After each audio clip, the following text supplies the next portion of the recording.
Session start చేసుకుందామా? స్తోత్రం తండ్రి, స్తోత్రం యేసయ్యా, స్తుతి స్తుతి స్తోత్రం తండ్రి. ఇప్పటి వరకు తోడుకున్నాం, ఈ సెషన్ ఇలా కలుసుకోవడానికి సహాయం చేశాను, నీకు వందనాలు. ఈరోజు స్టోరీ ద్వారా మాతో మాట్లాడమని, మేము నేర్చుకోవాల్సిన ప్రతి విషయాన్ని నేర్చుకోవడానికి సహాయం చేయమని నజరేయుడైన యేసు నామమున అడుగుకొంచున్నాను తండ్రి, ఆమేన్. మరి ఇంకెందుకు ఆలస్యం, స్టోరీలోకి వెళ్ళిపోదామా పిల్లలు? అనగనగా ఒక ఊర్లోని ఒక స్కూల్ ఉండేది నాన్న.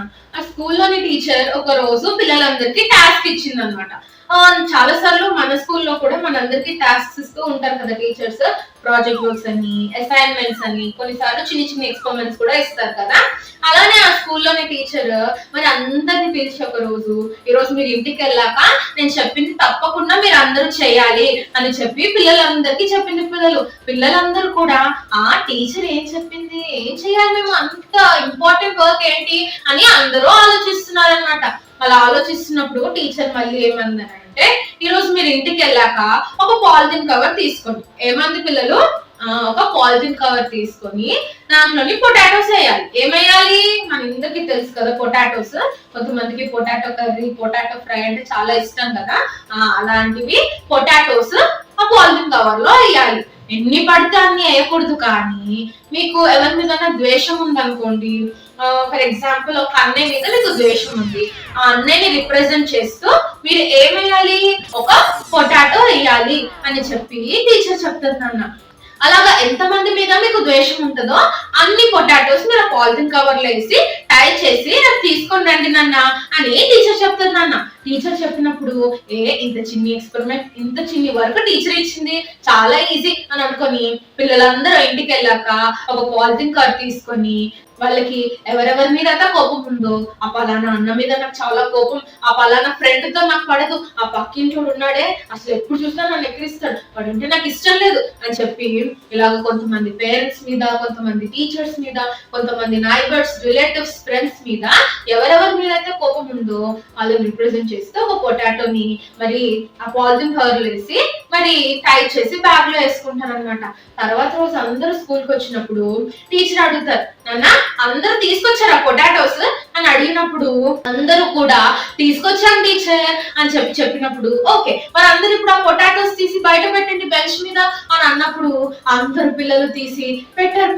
పెట్టినప్పుడు టీచర్ అడుగుతారు, నువ్వు ఎంత తెచ్చానన్నా అని అంటే, ఒక పిల్లోడు 1 తెచ్చాడు, ఇంకో పిల్లోడు 2 తెచ్చాడు, ఇంకో పిల్లోడు 4 తెచ్చాడు, పిల్లోడేమో 5 తెచ్చాడు. పొటాటో మాక్సిమం నంబర్ ఏంటంటే 5 పొటాటోస్ అన్నమాట.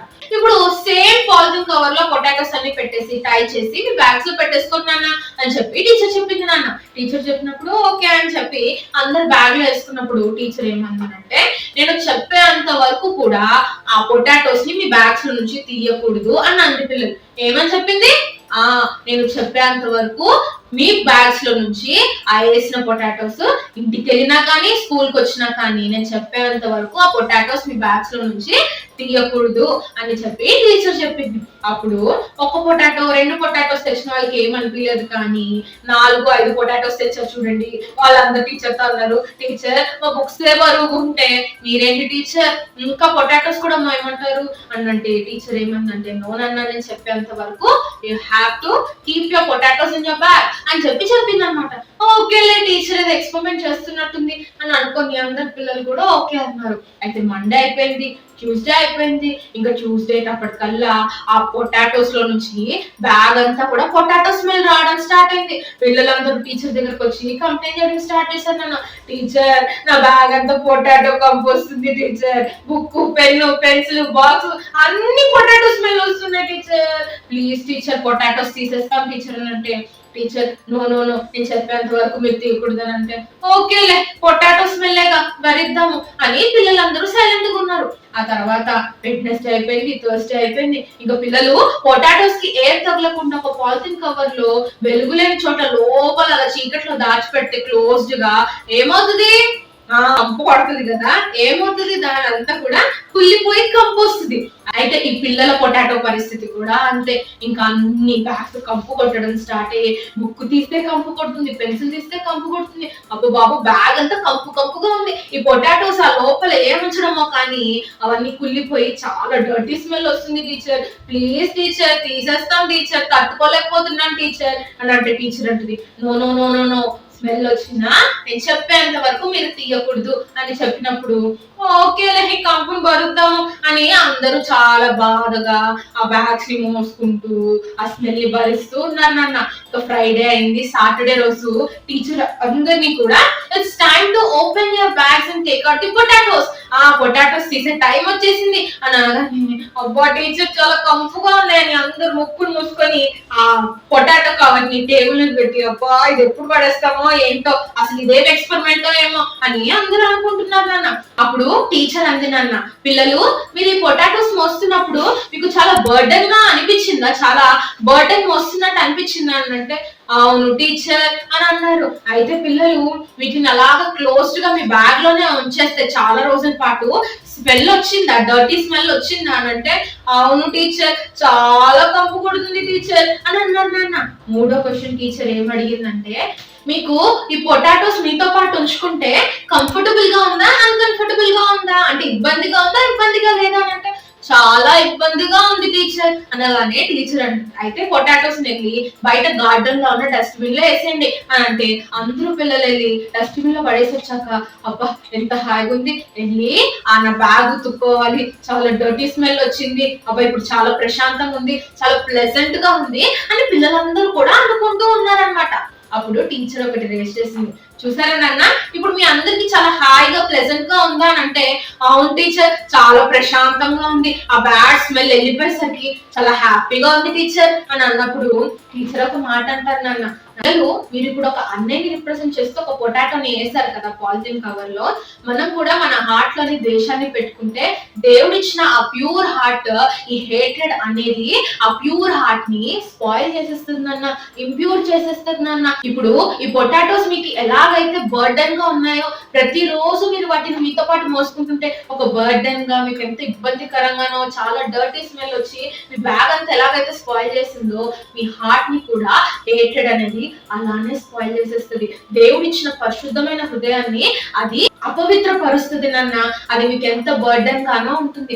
ఎప్పుడన్నా మీరు ఏసయ్య మీ వైపు తొంగి చూసినప్పుడు అరే ఈ అమ్మాయి ఏంటి, ఈ అమ్మాయి ఎంత హార్ట్ అంతా నేను ప్యూర్ హార్ట్ ఇస్తే హేట్రెడ్ పెట్టుకొని ఇంత నాశనం చేసుకుంది, చాలా డర్టీ స్మెల్ వస్తుంది అని ఏసయ్య అనుకుంటే చెప్పండి పిల్లలు, ఇప్పుడు మీరే పొటాటోస్ చూసినప్పుడు మేము భరించలేకపోతున్నాం మేము పడేస్తాం టీచర్ అని అడిగినప్పుడు ఏసయ్య మీ వైపు చూసినప్పుడు మీ హృదయంలో హేట్రెడ్ ఉంటే ఈ పొటాటోస్ ఎలాగైతే మీ బ్యాగ్ ని స్పాయిల్ చేసి మీకు బర్డెన్ గా ఒక డర్టీ స్మెల్ మీకు ఇచ్చి మీ అన్కంఫర్టబుల్ గా ఎలాగైతే ఉన్నాయో పొటాటోస్, హేట్రెడ్ అనేది హృదయాన్ని కూడా అలానే నాశనం చేస్తుంది నాన్న. అది పెరిగి పెద్దదై మన చేత ఎన్నో తప్పులు చేస్తుంది. కాబట్టి మనము ఈ ద్వేషాన్ని అనేది తీసేసి వాళ్ళని క్షమించి వాళ్ళని ప్రేమించాలి నాన్న అని చెప్పి టీచర్ వాళ్ళందరికీ చెప్పినప్పుడు ఆ పిల్లలందరూ కూడా చాలా ఒక మంచి లెసన్ ని నేర్చుకున్నారు నాన్న. అందరూ కూడా అవును నేను హేట్రెడ్ ని తీసేస్తాను అని చెప్పి అందరూ కూడా వాళ్ళని క్షమించి ఎవరినైతే ద్వేషిస్తున్నారో వాళ్ళని క్షమించి వాళ్ళని ప్రేమించడం మొదలు పెట్టారు. నిజమే కదా పిల్లలు, ఇందాక స్టోరీలోని టీచర్ చెప్పినట్టుగానే చాలా సార్లు మనం కూడా ద్వేషం పెట్టుకుంటూ ఉంటాం, కానీ గుర్తు పెట్టుకున్నాను దేవుడు ఇచ్చిన మంచి హృదయాన్ని ఆ హేట్రెడ్ అనేది మన హృదయాన్ని అపవిత్రపరుస్తూ ఉంటుంది. మనలో ఎవరు నివసిస్తున్నారు, ఆ పరిశుద్ధాత్మ దేవుడు మనలో నివసిస్తున్నాడు. దేవుడు ఏమన్నాడో తెలుసా, మనం అంట దేవుని నివాస స్థలం అంట. ఈరోజు పరిశుద్ధాత్మ దేవుడు మనలో జీవిస్తున్నాడు. దేవుడికి హేట్రెడ్ అంటే ఇష్టం లేదు, అందుకే వాక్యంలో మనం ఇచ్చారు కదా దేవుడు నూతన నిబంధనలో, అవేంటివి క్షమించండి, ప్రేమించండి, దేవుణ్ణి అందరికంటే ఎక్కువగా ప్రేమించాలని మనకి ఆజ్ఞలు ఇచ్చారు కదా. ఈరోజు మనం అదే చేయాలి. దేవుడికి హేట్రెడ్ అన్నా ఎవరైతే ద్వేషం వాళ్ళ హృదయంలో పెట్టుకున్నారన్నా చాలా ఇబ్బంది నాన్న. ఈరోజు అది మనకి కూడా ఇబ్బంది, అది చాలా నష్టాన్ని తెచ్చిపెడుతుంది. ఎలాగంటే ఆ హేట్రెడ్ మనం హార్ట్లో పెంచుకొని పెంచుకొని పెంచుకొని ఒక పాపం చేసి ఒక శాపాన్ని మన మీద తెచ్చుకుంటాం. అర్థం కాలేదా? అయితే మీకు ఒక బైబిల్ నుంచి ఒక ఎగ్జాంపుల్ తీసి చెప్పనా. అందరికి బైబిల్లో ఆదాం అవ్వ తెలుసు కదా పిల్లలు. ఆదాం అవ్వకి ఎంతమంది పిల్లలు చెప్పండి? 2 పిల్లలు కదా. ఒకరి పేరు కయీను, ఇంకొకరి పేరు హేబెలు. ఒక రోజు కయీను హేబెలు ఇద్దరు కూడా మరి దేవుడికి అర్పణ అర్పిద్దాము, ఆఫరింగ్ అర్పిద్దాము అని దేవుడి దగ్గరికి వస్తారు కదా నాన్న. వచ్చినప్పుడు కయీను ఏం చేస్తారు, కయీను భూమిని సేద్యపరుస్తూ ఉండేవాడు కాబట్టి తన క్రాప్ లోని కొంత వెజిటేబుల్స్ అన్ని కూడా తీసుకొచ్చి దేవుడికి ఇచ్చాడు. హేబెలు తన గొర్రెల కాపరి అంటే ఆ క్యాటిల్ అంతా చూసుకునేవాడు కాబట్టి దాంట్లో మంచిగా బలిసి మంచి ఫస్ట్ బాన్ తీసుకొచ్చి శ్రేష్టమైన దేవుడికి ఇస్తారు కదా. దేవుడు ఎవరిని అంగీకరిస్తాడు, మనందరికీ తెలుసు. హేబెల్ అంగీకరిస్తాడు కానీ కయీన్ అంగీకరించడు. అప్పుడు కయీన్కి చాలా కోపం వచ్చింది కదా. మొహాన్ని చిన్నగుచ్చుకొని కూర్చుంటే దేవుడు ఏమన్నాడు, కయీను నువ్వు కరెక్ట్ చేస్తుంటే కనుక నేను యాక్సెప్ట్ చేసేవాడిని, కానీ నువ్వు తప్పు చేసావు. నువ్వు తప్పు చేసి నువ్వు ఒప్పుకోకపోతే పాపం పొంచి ఉంటది నాన్న, జాగ్రత్త అని చెప్తే కయీన్ వినలేదు నాన్న. తన హృదయంలో హేబెల్ మీద ద్వేషం పెట్టుకోవడం మొదలు పెట్టాడు. హేబెల్ అయితే దేవుడు అంగీకరించాడు కానీ నాది అంగీకరించాడా, వాడు ఏమన్నా ఇది చేశాడు అని చెప్పి చాలా కోపం పెట్టుకొని ఒక రోజు తమ్ముడిని పొలంలోకి రా హేబెలు అని చెప్పి పొలంలో అలా నడుస్తూ నడుస్తూ తమ్ముడి మీద పడి తమ్ముడిని చంపేశాను అన్న. అలా చంపేసరికి తమ్ముడి రక్తం అంట దేవుడికి మొరపెట్టింది. అప్పుడు దేవుడు కయీనుతో మాట్లాడుతున్నాడు. కయీను నీ తమ్ముడు ఎక్కడ అని అడిగినప్పుడు కయీను ఏమన్నాడో తెలుసా, నాకేం తెలుసు, నా తమ్ముడికి నేను ఏమన్నా కావలి వాడినా అని చెప్పి చాలా రూడ్ గా మాట్లాడాను అన్న. అప్పటికి కూడా దేవుడు అడుగుతున్నా కానీ తన తప్పును ఒప్పుకోలేదు. నీ తమ్ముడి రక్తము నాకు మొరపెడుతుంది, నీ తమ్ముడిని నువ్వు చంపినందుకు నువ్వు దేశదిమ్మయం అయిపోతావు, నువ్వు భూమిని ఎంత సేద్యపరిచినా అది నీకు పంటనివ్వదు అని చెప్పి దేవుడు ఒక కర్స్ ని కయీన్ మీద రిలీజ్ చేశాడు. చూసారు నాన్న, హేట్రెడ్ మన హృదయంలో పెంచుకోవడం వల్ల అది పెరగడం మాత్రమే కాదు, స్టార్టింగ్ లో దాన్ని తీసేయాలి, కానీ ఒకవేళ తీయకపోతే అది పెరిగి పెద్దదై మన హృదయాన్ని అంతా కరెక్ట్ చేయడమే కాదు, కానీ మన మైండ్ ని, బ్రెయిన్ ని, మన బాడీని అంతటిని కూడా అది కరెక్ట్ చేస్తుంది. చూడండి, ఫస్ట్ డే రోజు ఆ బ్యాగ్ లో పొటాటోస్ పెట్టినప్పుడు ఒక 2 days పొటాటో స్మెల్ వచ్చింది, కానీ తర్వాత అవి కుళ్ళి డర్టీ స్మెల్ ఎలాగైతే ఇచ్చి బ్యాగ్ అంతటిని కూడా నాశనం చేసి స్మెల్లీగా చేసే చాలా డర్టీ స్మెల్ ఇచ్చాయో, మన హార్ట్లో కూడా మనం హేట్రెడ్ పెట్టుకుంటే అవి బాడీని అంతా కరెక్ట్ చేస్తుంది, ఎస్పెషల్లీ మన థింకింగ్ ని కరెక్ట్ చేస్తుంది నాన్న. అలా ద్వేషం పెంచుకొని మారి అరే వాడిని ఎలాగన్నా ఏదన్నా చేయాలి అని చెప్పి చూడండి, కయీను హేబెల్ మీద ద్వేషాన్ని పెంచుకొని ఏం చేశాడు, ఒక పాపం చేశాడు, ఒక తప్పు చేశాడు, తన కుటుంబానికి ఎంతో విషాదం కలుగజేశాడు కదా నాన్న. మనం కూడా మన హృదయంలో చిన్నదే కదా ఏముందిలే అని అనుకుంటే అది పెరిగి పెద్దదే మన చేత తప్పు చేయించి శాపగ్రస్తులుగా మారుస్తుంది నాన్న. కాబట్టి మనము చాలా జాగ్రత్తగా ఉండాలి. ఈ హేటెడ్ చిన్నిగా ఉన్నప్పుడు దేవుడు హెచ్చరించాడు, కానీ కయీను ఉన్నాడా, ఇనలేదు, తన మీద ఒక శాపాన్ని తెచ్చుకున్నాడు. ఈ రోజు మనం అలా ఉండకుండా యేసయ్యా నన్ను పరిశుద్ధపరిచయ్యా, నేను నా స్నేహితుల్ని నన్ను ఎవరైతే బాధ పెట్టారో వాళ్ళందరినీ క్షమిస్తాను, నన్ను కూడా క్షమించేసయ్యా, యేసయ్యా నన్ను క్షమించవా, అలానే నాకు తోడుగా ఉండవా, యేసయ్యా నా హృదయాన్ని కూడా పరిశుద్ధపరచవా అని ప్రేయర్ చేసుకున్నామా.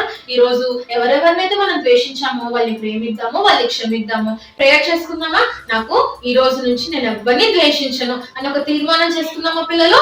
స్తోత్రం యేసయ్యా. దేవహరి తండ్రి, ఈ రోజు మేము చక్కటి లెసన్ నేర్చుకున్నాము. మేము ఆ హృదయాల్లో ద్వేషం పెట్టుకోకుండా ఎవరెవరినైతే ద్వేషించామో వాళ్ళందరినీ క్షమిస్తున్నాం ప్రభా, వాళ్ళందరినీ కూడా ప్రేమిస్తున్నాము. ఈ రోజు మాకు కయీను వలె అవ్వాలని లేదు ప్రభా. మరి తండ్రి, ఈ రోజు మేము ఆ ద్వేషాన్ని తీసివేసి మరి దేవా మరి వాళ్ళని క్షమించి ప్రేమిస్తున్నాము. ఈ రోజు ఈ లెసన్ ద్వారా మాట్లాడినందుకు నీకు వందనాలు అయ్యా. మరి ప్రతి బిడ్డను ఆశీర్వదించి దీవించమని నజరేయుడైన యేసు నామమున అడిగివేడుకొంచున్నాము తండ్రి, ఆమేన్.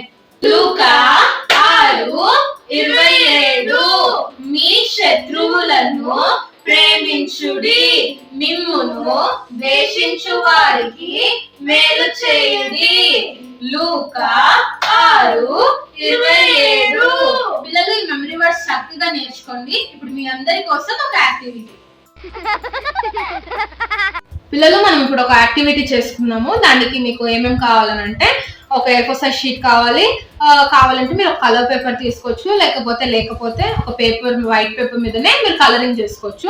ఇక్కడ నేను గ్రే కలర్ తీసుకున్నాను, మార్కర్స్ తీసుకున్నాను, కొన్ని స్కెచ్ పెన్స్ తీసుకున్నాను, ఒక క్రేయాన్ తీసుకున్నాను, సీజర్స్, అండ్ మనకు ఒక సన్న ఏమంటారు కార్డ్బోర్డ్ కావాలన్నమాట, థిన్ కార్డ్బోర్డ్ కావాలి. ఇప్పుడు మన యాక్టివిటీని చేసుకుందాము. ముందుగా మన A4 size షీట్ తీసుకొని దీన్ని హాఫ్ లోకి ఇలా ఫోల్డ్ చేసుకోవాలి. ఈ హాఫ్ షీట్ సరిపోతుంది నన్ను, ఓకేనా. ఇప్పుడు ఒక స్కేల్ తీసుకొని మనం బార్డర్స్ కొడదాము. చాలా నీట్ గా ఉంటుంది. ఫస్ట్ మనం ఇక్కడ ఒక స్లిట్ చేసుకుందాం, ఓకేనా. ఇలా స్లిట్ చేసుకున్నాక మన గ్రే షీట్ ఉంది కదా, ఇక్కడ మనం ఒక హార్ట్ గీసుకుందాం, ఓకేనా. చూసారు కదా, ఈ స్లిట్ కి సరిపోయేంత హార్ట్ గీసుకొని దీనికి ఇట్లా అవుట్లైన్ వేసుకుందాం ఫస్ట్, ఓకేనా. ఈ హార్ట్ ఇది కూడా ఇలా నీట్ గా అవుట్లైన్ వేసేసుకోండి. ఇప్పుడు హార్ట్ ఏ కలర్ లో ఉంటుంది, రెడ్ కలర్ లో ఉంటుంది కదా, క్రేయాన్ తో ఇది మనం షేడ్ చేసుకున్నాము. ఇలా ఇప్పుడు ఇలాగా కలర్ చేసేసుకున్నాను. తర్వాత ఇప్పుడు హార్ట్ మనది ఉంది కదా, గ్రే హార్ట్, సో దీన్ని మనం కాస్త ఇట్లా క్రష్ చేసుకుందాం, ఓకేనా? ఎందుకంటే స్పాయిల్డ్ హార్ట్ అని ఇందాక మనం స్టోరీలో చెప్పుకున్నాం కదా. ఇలా క్రష్ చేసుకొని ఏదన్నా బ్రౌన్ కానీ బ్లాక్ కానీ తీసుకొని లైట్గా ఇలా షేడింగ్ వేసుకున్నాం, ఓకేనా? ఓకే, ఇలా స్పాయిల్ అయిపోయినట్టు కానీ ఓకేనా, ఇలా వేసుకోండి. ఇప్పుడు ఏం చేస్తారంటే వెనకాల కార్డ్బోర్డ్ ఉంది కదా, ఈ కార్డ్బోర్డ్ని ఇలా స్టిక్ చేసుకోండి, ఓకేనా? ఇలా ఇప్పుడు చూసారు కదా, ఇలాగా పాడైపోయినాయి హార్ట్ని. మనం ఏం చేయాలి, స్లిట్ లోపల నుంచి తీసుకెళ్ళాలి, ఓకేనా? మనం ఏం చేద్దామంటే ఎక్కడ దాకా అయింది కదా, I will not hate my enemies, I love my enemies అని చెప్పి రాసి సామ్స్ 51:10 లో ఉన్నట్టుగా creating me a clean heart and words ఉంటుంది కదా, అది కూడా రాసుకుందాం, ఓకేనా? చూసారా పిల్లలు, ఇప్పుడు creating me a clean heart psalms 51:10 అని రాసేసి I will not hate I will love అని చెప్పి రాసుకోవాలి. సో దీన్ని ఎలా చేయాలంటే, హేట్ గా ఉంటే హార్ట్ స్పాయిల్ అయిపోయి మన చేత పాపం చేయించి మనల్ని శాపగ్రస్తులుగా చేస్తుందని మనం నేర్చుకున్నాం కదా. ఎప్పుడన్నా సరే ఎవరికన్నా కానీ ఎవరైనా అడిగితే మీరు ఏం చెప్పాలంటే, మనల్ని హేట్ని శాపగ్రస్తులుగా చేస్తుంది కాబట్టి I will not hate but I will love my enemies అని చెప్పండి పిల్లలు. కావాలంటే మీరు ఈ కింద రాసిన వర్డ్స్ ని ఇంకా కావాలంటే ఇలా హైలైట్ చేసుకోవచ్చు. రెడీ కదా, ఇలా చక్కగా చేసి ఇంకా నాకంటే బాగా చేసి ఇక్కడ పక్కన చూపిస్తున్న వాట్సాప్ నంబర్ కి ఈ యాక్టివిటీని వాట్సాప్ చేయండి. ఈ యాక్టివిటీని కింద వాట్సాప్ నంబర్ కి పంపించండి నాన్న. నెక్స్ట్ వీక్ కలుసుకుందాం. అందరికీ ఉంటాను, బాయ్.